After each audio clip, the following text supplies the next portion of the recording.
Bom dia, alunos do oitavo ano, tudo bem com vocês? Espero que tudo esteja bem com vocês e suas famílias, na santa paz do Senhor Jesus.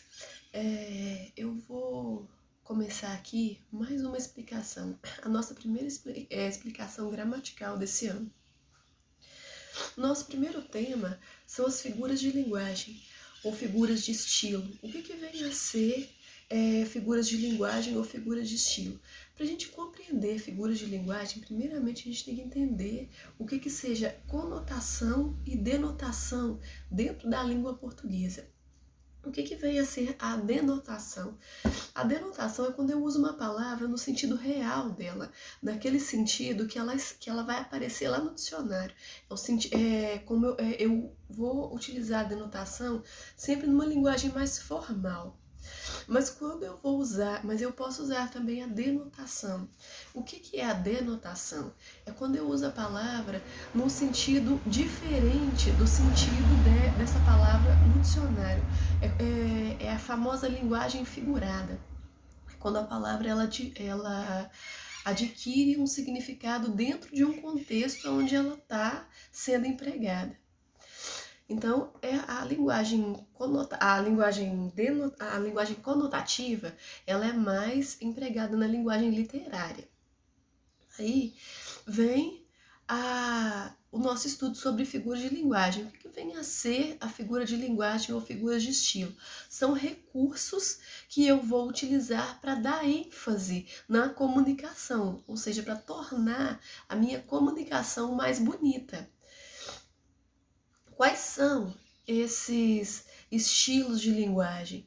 O primeiro deles que a gente vai estudar é a metáfora. O que vem a ser a metáfora? A metáfora é uma comparação, ela é uma espécie de comparação, só que ela é uma comparação que deixa subentendido. Ela não é aquela comparação exata. Eu tenho a metáfora e tenho também a comparação. A comparação, ela é explícita. Ela compara utilizando a palavra como. Por exemplo, assim como, tal como. Então, ela é uma comparação clara. Eu tenho aqui um exemplo colocado aqui na tela para você, usando a linguagem dele. Na primeira, acorda, amado. Como você sabe que o amor... Como você sabe... não o amor é como uma flor, ou seja, o amor é como uma flor, ela está comparando o amor à flor, diretamente. O que acontece na metáfora? Na metáfora, esse significado, ele é um pouco mais, ele é subentendido, ele não é claro, se o amor é como uma flor, ele fica subentendido. Olha aqui o exemplo que a metáfora traz para nós. Meu amor é uma caravana é uma caravana de rosas. Ou seja, ele não coloca claramente, meu amor é como uma caravana de rosas. Ele deixa subentendido, ele deixa escondido por atrás das palavras essa comparação, que o amor é como uma caravana de rosas. Não é como uma comparação que é explícita. O amor é como uma flor. Certo? Então essa é a diferença. Essas duas figuras de linguagem são figuras de sentido. Elas trabalham essa comparação, elas trabalham uma de maneira clara, a comparação de maneira clara e a metáfora de uma maneira mais escondida por meio das palavras. Ela deixa subentendida. Outra figura de linguagem, a metonímia. O que vem a ser a metonímia? A metonímia é a transposição do significado da parte pelo todo, então do autor pela obra. A metonímia, ela é quando eu utilizo uma palavra significando o todo dela. Por exemplo, eu estou com tanta fome que comeria um prato de comida. Então, eu não vou comer o prato, eu vou comer o conteúdo que está dentro dele. Então, eu estou trocando o continente, o que está dentro do prato, pelo conteúdo. Ou então, por exemplo, quando eu falo para você assim, ó, eu li Machado de Assis. Eu não li o Machado de Assis, eu li a obra do Machado de Assis. Então, aí eu estou trocando o autor pela obra, certo? Então, eu posso. Essa é a metonímia, quando eu troco a parte pelo todo, quando eu troco o autor pela obra, quando eu troco o continente pelo conteúdo. Então, essa figura de linguagem nós vamos chamar de metonímia. A sinestesia. O que vem a ser a sinestesia? A sinestesia ela acontece pela associação de órgãos do sentido. Por exemplo, quando eu citando Machado de Assis aqui, por exemplo, ele na sua obra Dom Casmurro, ele fala o seguinte, que a personagem principal do texto dele, que era Capitu, ela tinha olhos de ressaca e era dissimulada. Ou seja, ele está comparando uma sensação com os olhos da personagem. Aqui no exemplo, por exemplo, foi então que ela me deu aquele olhar frio.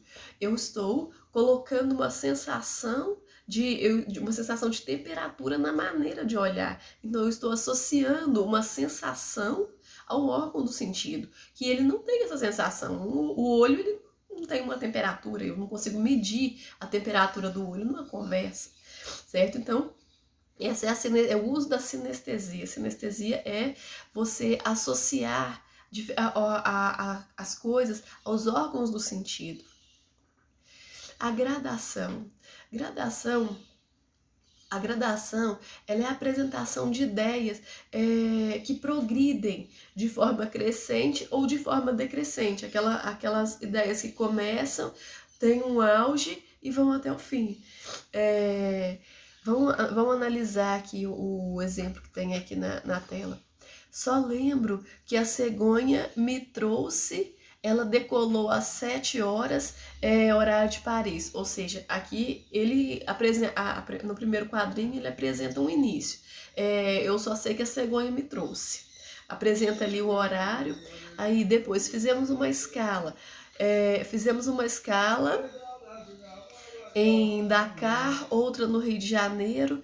Então aí ela já colocou uma sequência, certo? Uma sequência de ideias. Ela saiu, fez uma escala e no último quadrinho, mas não me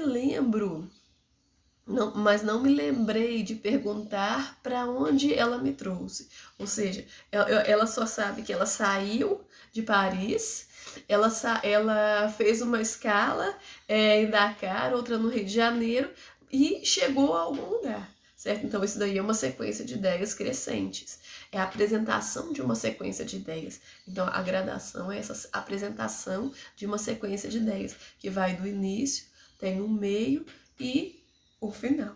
Essa é a gradação.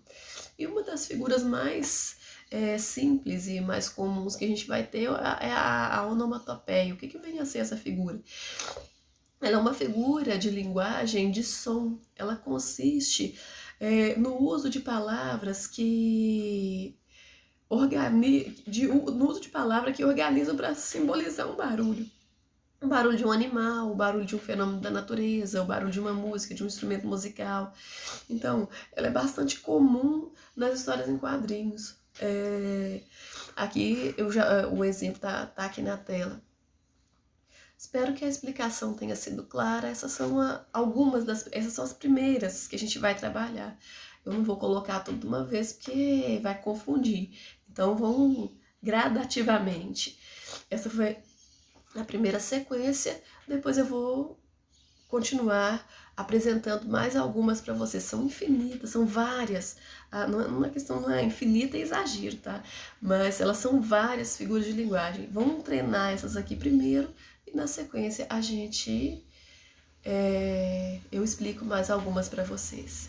Tenham um bom dia, façam um bom trabalho. Eu vou organizar agora algumas atividades para a gente tá treinando isso daqui. Tenha um bom dia.